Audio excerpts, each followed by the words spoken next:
Gracias. Bueno, pues de antemano, disculpen esta intervención así retardada y por esta vía no me fue posible estar presente ahí.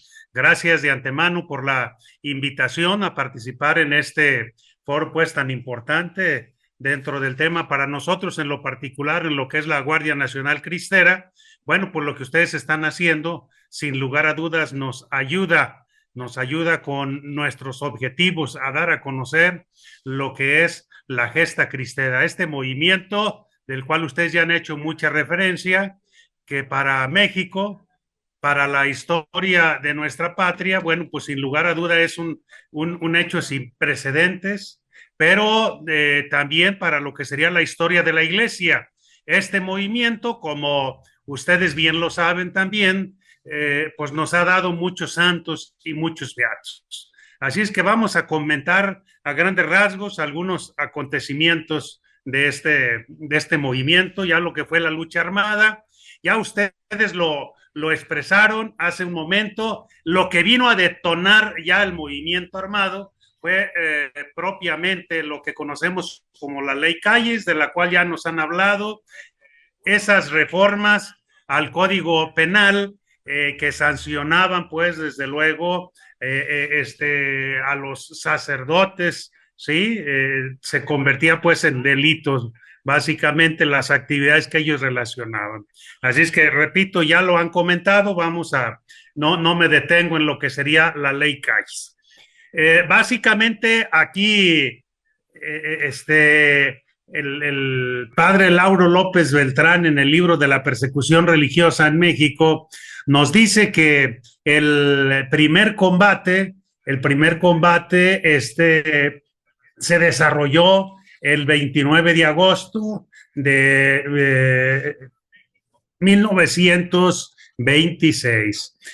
Si ustedes pueden ver, ya lo han comentado, el 31 de julio se cierran básicamente el culto y 15 días después, lo que sería ya el 15 de agosto, fue asesinado en Chalchihuites, Zacatecas, el señor cura Batis, ¿verdad? Luis Gonzalo Batis, junto con tres de los jóvenes ahí de la Liga y de la ACJM, que era Manuel Morales Cervantes, David Roldán Lara y Salvador Lara Puentes.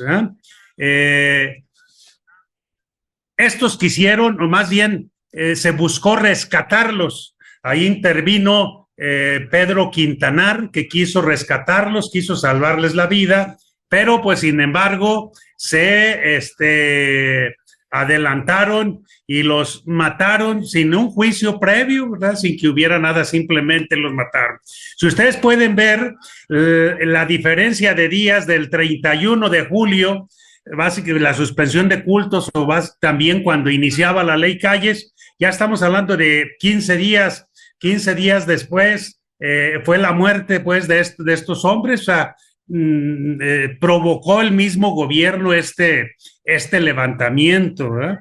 Sí, y por eso se organizan en Zacatecas, repito, Pedro Quintanar y Aurelio Acevedo, en Valparaíso, Zacatecas. Aquí, en Huejuquilla fue el primer combate, nos dicen, el 29 de agosto, en el cual hubo 26 bajas al ejército y 0 libertadores. Fue un combate que se hizo, pues, básicamente sin armas. Los cristeros iniciaron, pues, con lo que tenían, una que otra escopeta pisponera vieja, unas pistolas viejas también, pero eran la mayor parte de ellos campesinos. Sabían manejar muy bien los caballos, sabían manejar muy bien las riatas, y así fue el primer combate, que duró básicamente desde las 2 de la tarde hasta altas horas de la noche, ¿no? De esa manera es el primer combate que se tiene registrado, ¿no? Hay quienes, ¿cómo pudiéramos llamar? Dicen que el primer combate fue en San Julián. Si vamos a Zaguayo, también Creo que en Zaguayo nos dicen por ahí que también ahí fueron los primeros. A veces confundimos un poquito lo que fueron los combates y lo que fue la resistencia, básicamente, que hubo para no permitir que el gobierno se apoderara de los templos. Así ahí en Zaguayo hubo enfrentamientos muy fuertes, ustedes saben muy bien, no voy a hablar mucho ahí de lo que sería Michoacán. En Guadalajara, la toma del santuario también, ahí en ese lugar precisamente fue simultáneo con el cierre del culto, donde hubo ya enfrentamientos con el gobierno, pero no eran combates como tales, ¿verdad? Este,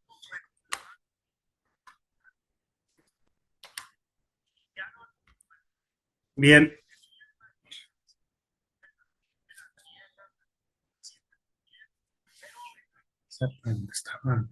Estaba yo bien. Dentro de lo que se considera el primer combate, en San Julián es donde nos señalan que fue el primer combate. ¿Por qué? Porque la liga, convoca básicamente al movimiento armado para iniciarlo el 1 de enero del 27. Por eso se habla de que ahí fue el primer combate, ya cuando la liga convocó a ese movimiento armado. La liga desde antes, ya lo comentaban, pidió autorización al episcopado, formó el comité de guerra y ya el primero de enero convocó. Entonces ahí empiezan ya a organizarse algunos combates ya más en forma. El combate de San Julián, el 14 de marzo de 1927, hacia las 3 de la tarde, llegaron a San Julián el presbítero José Reyes Vega como jefe del grupo de cristeros que ocupaba la plaza, Luis Anaya y Victoriano Ramírez. El 14, un personaje que luego hablaremos de él, con su respectivo cuerpo militar. Al atardecer de ese día, en el rancho Los Cerritos, la feligresía de San Julián, se estableció el 78 Regimiento de los Federales al mando del general Espiridión Rodrigo Escobar, quien al ver con sus binoculares el movimiento que había en el pueblo, mandó al Pacífico Margarito Ramírez a investigar de qué gente se trataba. El enviado entrevistó al 14 y regresó con la razón de que había 200 cristeros dispuestos a defender la plaza y los federales eran 400. Y para animarlos más, el general Rodríguez les prometió que si derrocaban al enemigo, podrían entregarles al saqueo, la violación y toda clase de vejaciones. Eso es lo que el general le dice a su tropa para que se animen a llegar a San Julián. ¿Sí? Una vez que tenía estos datos el general, ya la orden de atacar a San Julián al día siguiente, o sea, lo que sería el día 15, tempranito llegan a San Julián, los cristeros ya los estaban esperando, ya estaban en la torre del templo, ya estaban también en algunas azoteas, en algunos lugares estratégicos, y básicamente pues tiene varias horas de duración, pero a los cristeros ya se les agotaba el parque, y en eso, pues de alguna manera, ya por la tarde llega el general, en ese entonces todavía no era general, Miguel Hernández, de ahí de San Julián, llega con su tropa que venía desde un municipio de Guanajuato a dar refuerzo, y el gobierno pensó que se trataba de otro general, el Negro Amaro que le llamaban, y se confió un poco. Ya cuando estaban cerca los cristeros, pues ya no les dio mucho tiempo a reorganizarse, ¿verdad? De esa manera llega el general Miguel Hernández con su gente, entre otros, y tienen una victoria básicamente en ese primer combate de San Julián.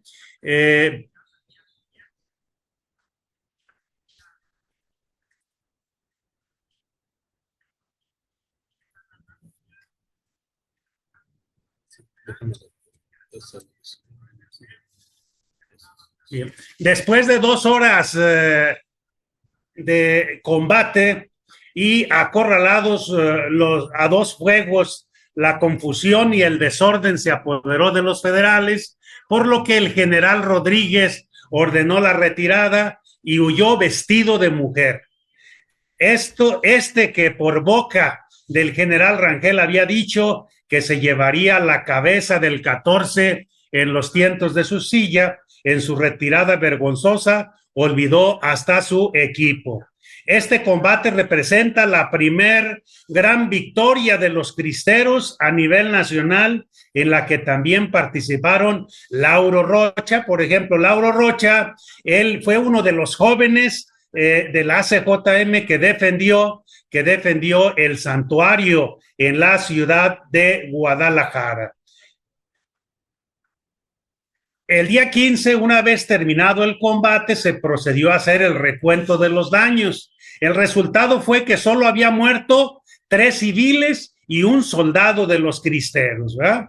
Sí, un originario de Arandas, mientras que el bando contrario perdió entre 145 y 160 federales, incluyendo jefes, oficiales y soldados, así como de 18 a 23 personas que fueron ejecutadas al pie de la fosa común. Los que detuvieron, pues, del ejército dicen que no había que gastar parque, no había que gastar balas porque tenían muy pocos, así es que esos 18, 23 que detuvieron, los mataron, pero a puñaladas ya, ¿verdad?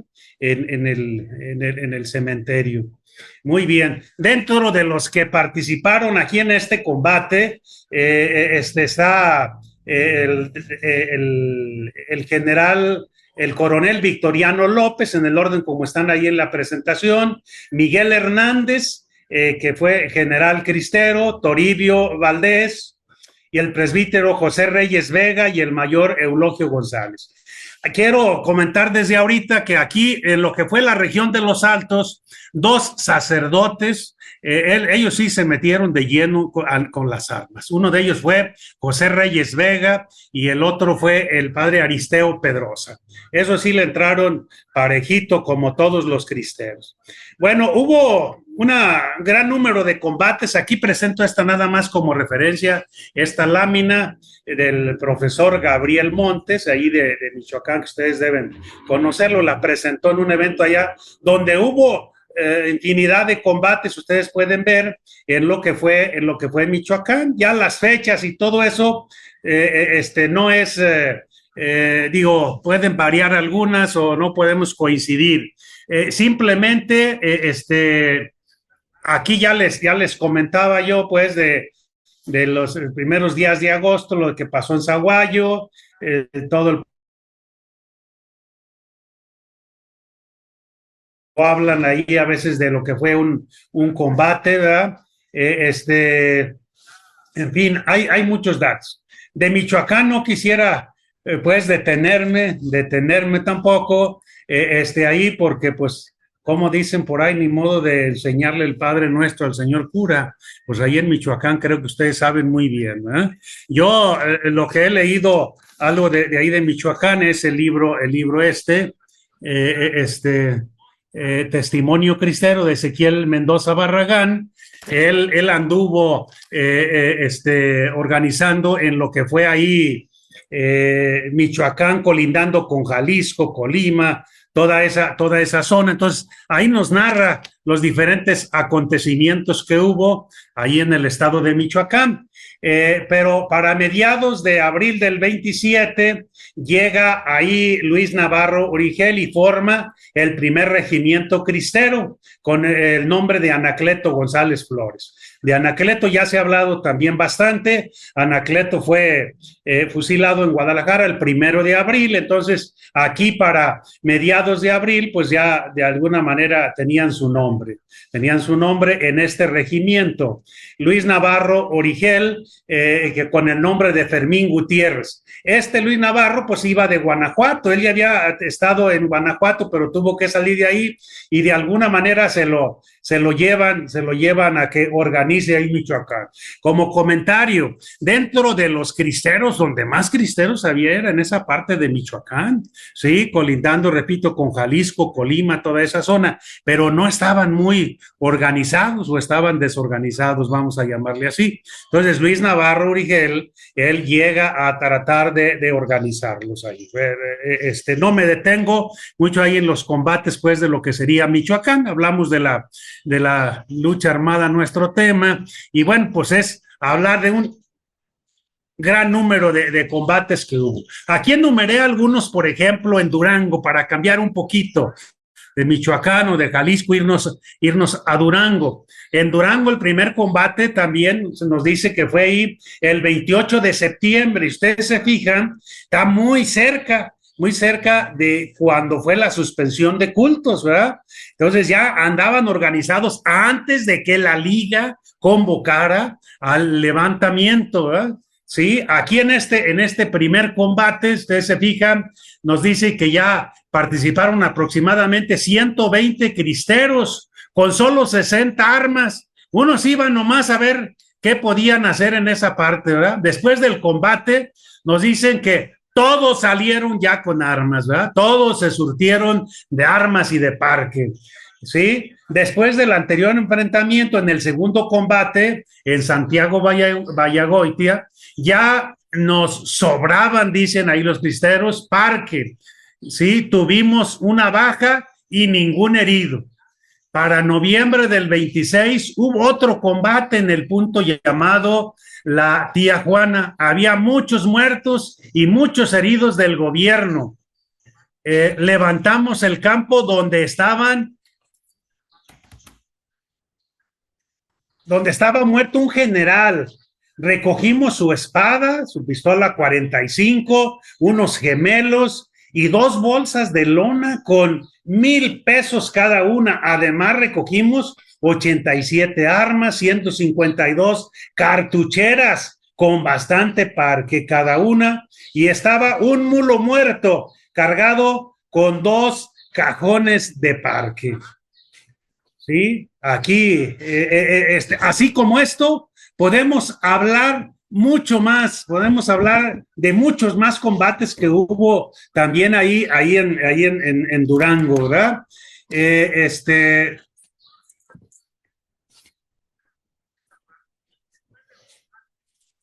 Bueno, aquí señalo también un combate de los más fuertes que hubo dentro de la cristiada, que fue en Tepatitlán, Jalisco. Esto ya fue casi al final. Antes de ver este combate, simplemente me cambio un poquito de zona, aunque no traigo aquí en diapositiva, pero acá por el sur de Jalisco, Colima y colindando con Michoacán, también hubo bastantes. Uno de los que sobresalen mucho en esa parte de Colima es la toma del puerto de Manzanillo, un combate en el que los cristeros pues iban de alguna manera triunfando también, nada más que les falló un poco la estrategia ahí, porque los encargados de volar un puente por donde pasaba el ferrocarril, pues les falló y bueno, pues de esa manera los cristeros que estaban combatiendo en Manzanillo, confiados de que no iba a entrar el ejército por el vía ferrocarril y bueno, pues los agarró también de sorpresa, pero básicamente estaban ganando la batalla en Manzanillo, que era un lugar muy estratégico, porque a los cristeros ya se les atacaba desde los barcos, porque por tierra ya tenían básicamente dominado todo ahí, ¿no? Ahí murieron algunos cristeros, pero porque se les acabó el parque, los agarran ya en una finca ahí, y ya sin parque, pues de esa manera murieron. En el sur de Jalisco, tenemos una lista muy grande también de combates donde anduvo ahí el general Jesús Degollado Guízar. Jesús Degollado Guízar, que estuvo de alguna manera coordinando toda esa zona del sur de Jalisco y Colima y parte de Michoacán. Él, no sé si lo tiene el apellido de Gollado Guízar, también para variar, de ahí en Michoacán, además con la participación anterior que nos hablaban de muchos obispos, pues también cristeros, muchos salieron de esa zona. Aquí el general Jesús de Gollado Guízar, pues pariente del obispo santo, también. Hubo varios combates y hago una referencia nada más así muy breve y muy general, porque repito, el tema nos da para mucho. Aquí el general Jesús Degollado Guízar, él tenía de su asistente a un joven de 14 años, o sea, era el asistente del general, dice. Si vemos, era un niño propiamente, y ese niño estuvo presente con el general en todos los combates, ¿verdad? Y aquí hay una lista grande de combates en las que participó, por ejemplo, el 19 de septiembre del 27 en Juchitlán, el 29 de septiembre en Cocula, el 8 de octubre en Unión de Tula, el 20 de octubre en el Chante, ahí cerca de Autlán, etcétera, etcétera. Una lista grande de combates en los que participaron Jesús Degollado Guízar y con este niño que me llamó mucho la atención, niño de 14 años que era su asistente. Regreso hacia la presentación que tenemos ahí, que espero que sí se esté viendo bien. Es el combate de Tepatitlán, ya para finales básicamente de la cristiada. El 19 de abril, estamos ahorita precisamente en las fiestas patronales de abril del Señor de la Misericordia, aquí en Tepatitlán. En este combate venían de San Luis Potosí unos 500 federales y 4,000 agraristas, dirigidos por el general Saturnino Cedillo. Algo se mencionó ya que el brazo fuerte del ejército eran los agraristas que el gobierno les pagaba, pero además los armaba, los surtía de armas de parque, ¿verdad? Entonces, ese era el brazo fuerte. A estos 4,000 agraristas que traían de San Luis Potosí, con la promesa de que les iban a dar tierra en los Altos de Jalisco. Hago un comentario también. Aquí en los Altos de Jalisco se tiene fama, pues, de la cristiada, pero sobre todo porque todo mundo aquí era cristero. Todos en las ciudades y en el campo, porque aquí no entró la reforma agraria, aquí no había agraristas, era puro pequeño propietario, y todos apoyaban a los cristeros para de alguna manera debilitar a los cristeros en esta región. Hicieron lo que le llamaron las reconcentraciones. Toda la gente del campo la obligaron a que acudiera a las ciudades más grandes, algunos se fueron hasta Aguascalientes, otros a León, porque el que agarraban en el campo, pues de alguna manera lo fusilaban, porque la orden fue traerlos. ¿Para qué?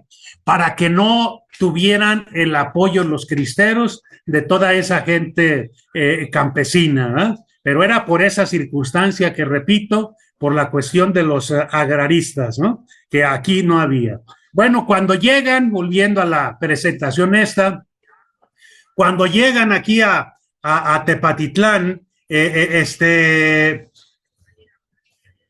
inicia el combate, duró, dicen, aproximadamente 5 horas, iniciando a las 5 de la mañana. Cuando los federales entran a Tepatitlán, ya estaban los cristeros en las azoteas de las casas, ya estaban en los templos, en las torres, vigilando ahí para empezar a atacar. Así es de que mandaron alguien que revisara a ver cómo estaba el ambiente y regresan con la orden. Todo el mundo está dormido, todo el mundo está dormido, se oye hasta el ruido de una mosca, ¿verdad? Entonces entraron muy confiados, a discreción. Y una vez que estaban ya dentro del pueblo, empiezan a disparar los cristeros desde las posiciones que tenían. Se creó un caos completito, ¿eh? Un caos completo en el que no,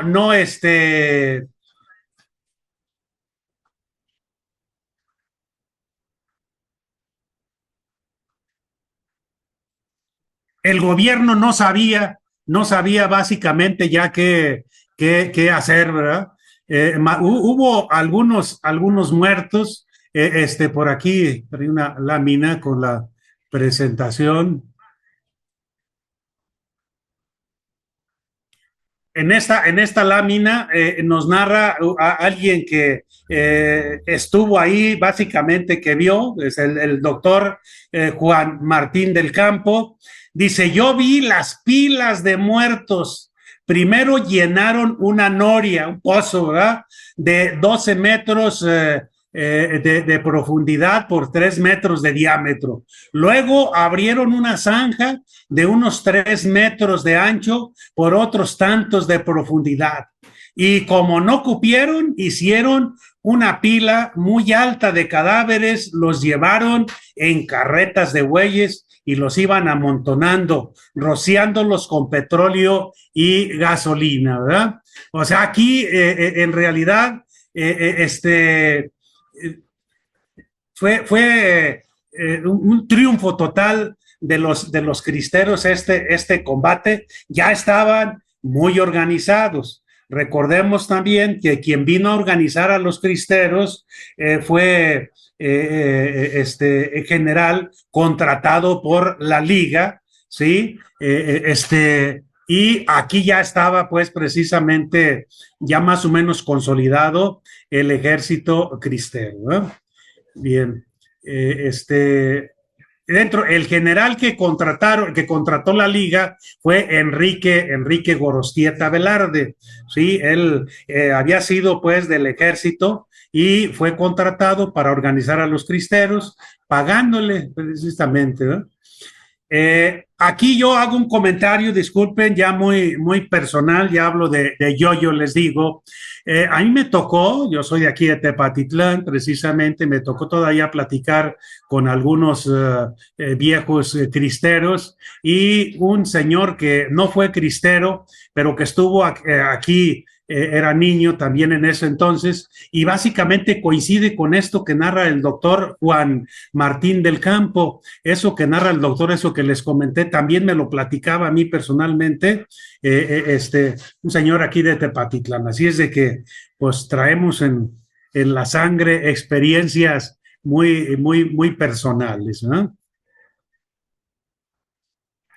Bien, hay una lista grande de generales. Aquí solamente señalo pues unos cuantos nada más como referencia, de los cuales ya hablé de algunos de ellos. Luis Navarro, ya hablamos de Michoacán. Enrique Gorostieta, que fue el que anduvo organizando toda esta región, desde Durango básicamente hasta Colima. Jesús Degollado, del cual yo también ya les comenté algo, donde anduvo en el sur de Jalisco. Ahí en Michoacán, pues señalo otro más. Hay algunos ahí de Michoacán, ¿verdad? Otro que también me llamó la atención es el general Carlos Bouquet. Carlos Bouquet, ese estaba aquí colindando con Michoacán, ahí vivía, en un municipio de Jalisco, pero él estuvo antes en el ejército de Estados Unidos. Duró 2 años allá en Estados Unidos preparándose, no para la cristiana, era simplemente una preparación, le gustó la carrera militar. Después se retiró de Estados Unidos, se vino a establecer aquí y entró con los cristeros, lo lograron convencerlo y era el que tenían el general que traía un equipo muy preparado, la volanta le llamaban, ese lo llevaban a un lado y otro donde era necesario atacar, donde había un combate, era él el general que llevaban. No murió en la cristiada, como sí murió Luis Navarro Origel, Enrique Gorostieta, que también murió, Dionisio Eduardo Ochoa, que también murió en Colima, Dionisio Eduardo Ochoa, el hermano del padre Ochoa. ¿Quién es el padre Ochoa? Es el que escribió el libro de los cristeros del volcán de Colima. Libro muy bueno, es escrito por el padre, el hermano del padre Eduardo Ochoa, Dionisio Eduardo Ochoa. Él murió, pues, lamentablemente en un accidente, no fue en un combate, en un accidente donde hubo una explosión ahí estaban preparando unas bombas en el volcán de Colima, ahí en esa parte, hubo la explosión y él ahí fue quemado en esa explosión. El general Bouquet, volviendo otra vez acá, él puso esta nota aquí al final, dice que el 18 de diciembre del 29, ahorita nos van a hablar de los acuerdos fueron ya en julio básicamente, y aquí estamos hablando de diciembre del 29, ¿sí? Él ya iba otra vez, se escondió, ya iba con rumbo, supongo, ya a Estados Unidos, ¿sí? Porque lo mataron en Nogales. Iban siguiéndolo, iban hasta que lo localizaron y le dicen claramente, a ti te vamos a matar o te matamos por cristero, ¿verdad? Fue de los que estuvieron matando después de los arreglos, que algunos dicen que murieron más después que en la misma gesta cristera. Otro general que destacó también fue el general José Gutiérrez. Él anduvo con Jesús Degollado Guízar. Cuando Jesús Degollado Guízar asume la jefatura nacional, él queda en su lugar y él tampoco muere en la cristiada. Él después es médico, también me tocó conocer a este general de Jalostotitlán. Él escribe un libro que se llama Mis recuerdos de la gesta cristera, donde narra también muchos combates, ¿no? Bien.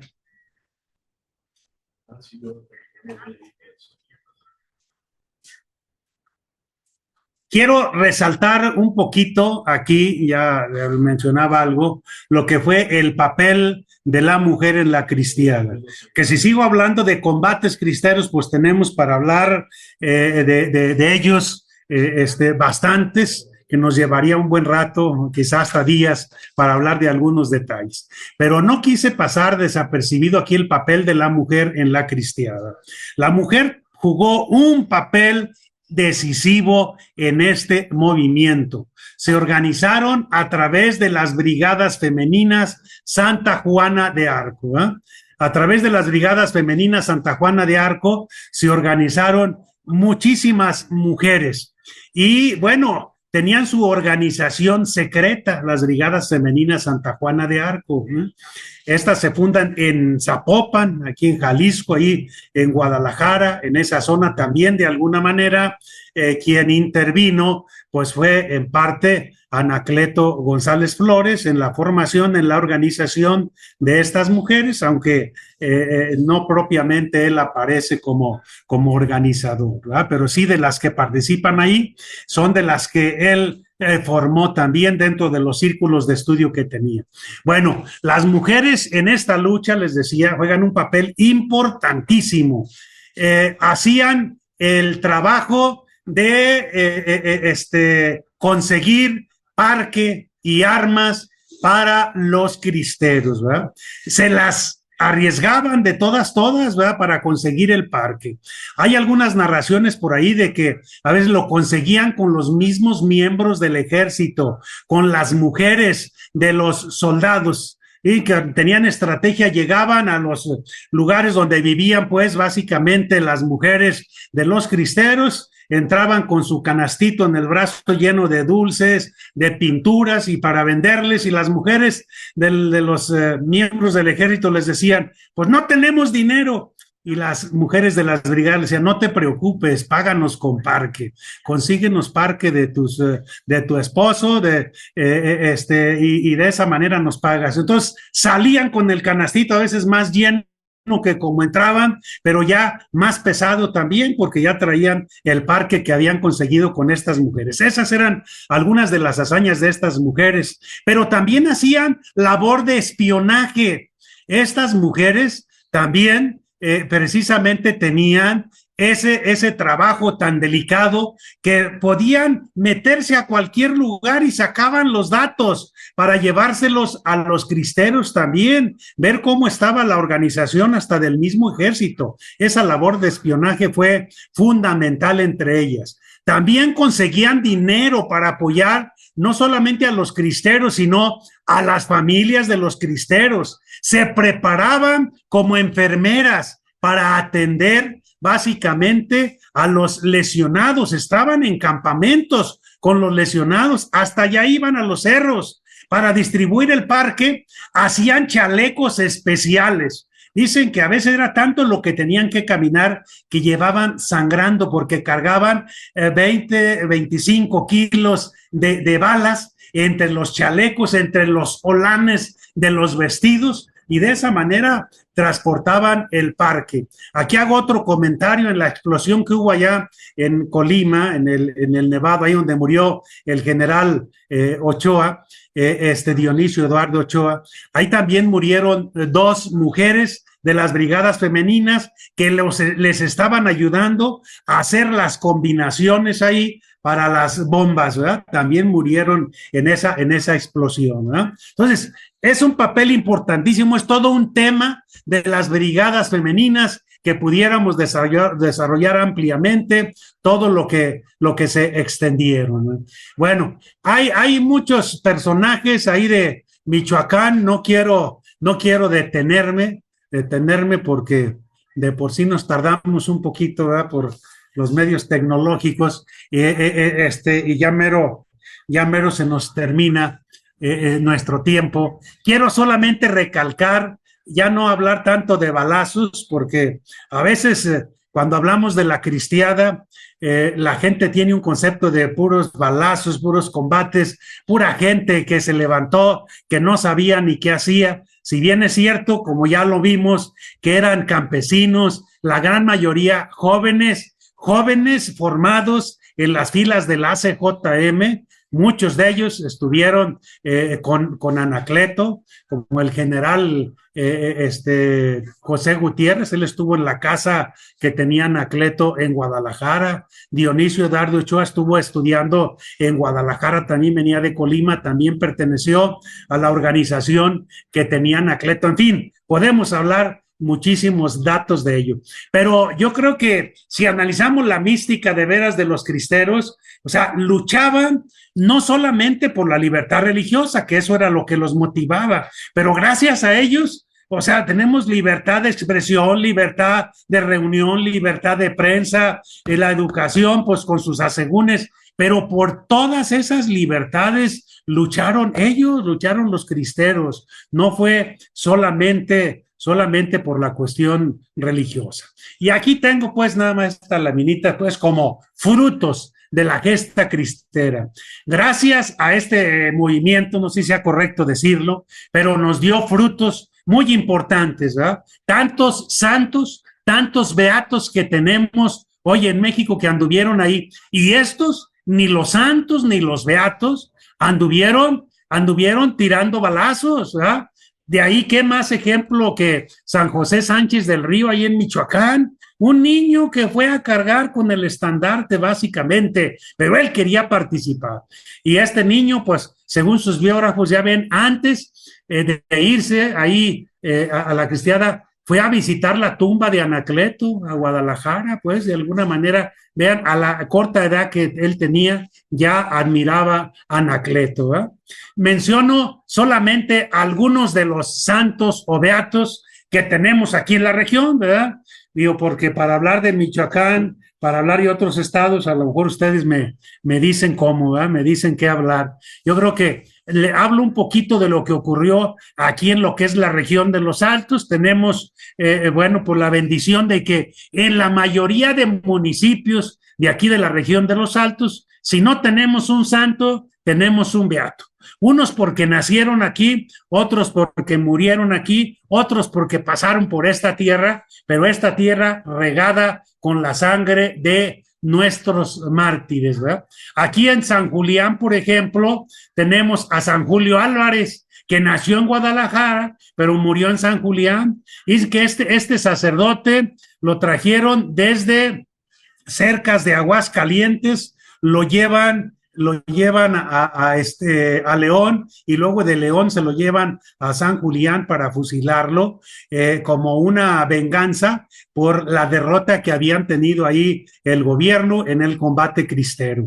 Tenemos otro aquí cerca de ya de Michoacán, aquí casi colindando, aquí Santo Sabás Reyes, que nació en Cocula, pero muere en Tototlán. Y si se fijan, todos estamos hablando del 27, sin ningún juicio, sin nada, simplemente por ser sacerdotes, los matan. Este sacerdote le cortan las plantas de los pies, lo traen caminando por el pueblo y al final lo atan a una columna y le prenden fuego a los pies. Fue uno de los que se dicen que martirizaron más. San Román Adame, que nació en Teocaltiche y que murió en Yagualica también, si se fijan, en abril del 27, se lo trajeron de Teocaltiche a matarlo en Yagualica, ¿verdad? San Pedro Esqueda, de San Juan de los Lagos, que murió ahí muy cerquitas en Jalostotitlán, quizá muchos de ustedes conocen ahí Tecualtitlán de Guadalupe, donde murió, está muy cerca de Santana de Guadalupe, donde nació Santo Toribio Romo precisamente, otro de esta tierra de ahí de Jalostotitlán, que murió en Tequila, Jalisco. San Tranquilino Ubiarco, este sacerdote que nació en Ciudad Guzmán, Jalisco, allá lo que es Zapotlán el Grande, y murió aquí en Tepatitlán el 5 de octubre del 28. Anacleto, que es originario de Tepatitlán, donde nace el 13 de julio del 88, que muere en Guadalajara el 1 de abril del 27, que fue beatificado el 20 de noviembre del 2005 y que hoy es llamado patrono de los laicos mexicanos desde el 2019, originario de esta tierra. Así es que, repito, somos bendecidos nosotros en la región de los Altos con tanto santo, tanto mártir. En Arandas tenemos a el beato Luis Magaña Servín, que nació el 24 de agosto del 2002 y murió el 9 de febrero del 28, ahí mismo en Arandas. No andaba de cristero como ninguno de los que he mencionado. Él sí era de la Acción Católica y apoyaba también de alguna manera a los cristeros, padre de familia, muy joven, recién casado.